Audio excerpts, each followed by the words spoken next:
नमस्कार, ध्यास अभंगाचा या माझ्या यूट्यूब चॅनलवर आपले खूप खूप स्वागत आहे। आज नवरात्रीचा 5वा दिवस। कोल्हापूरची महालक्ष्मीचे एक सुंदर गाणे आज सादर करणार आहे, तरी व्हिडिओ पूर्ण पहा। आजपर्यंत आपण सबस्क्राइब केलेले नसले तर सबस्क्राइब जरूर करा आणि लाईक आणि शेअर पण करा आणि व्हिडिओ पूर्ण पहा।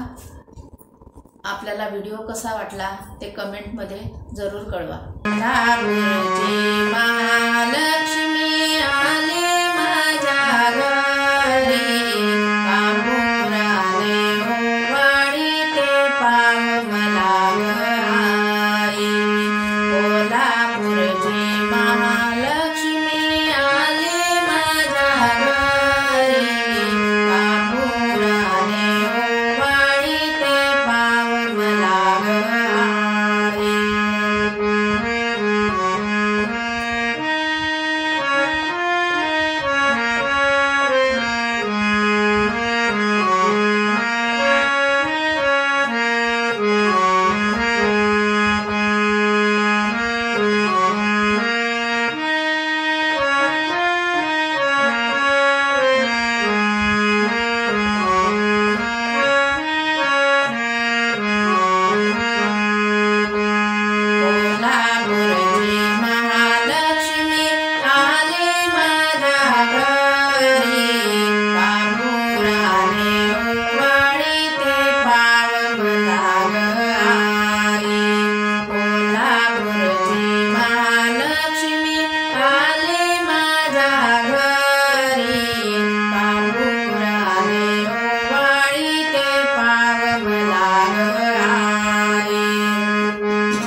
मारा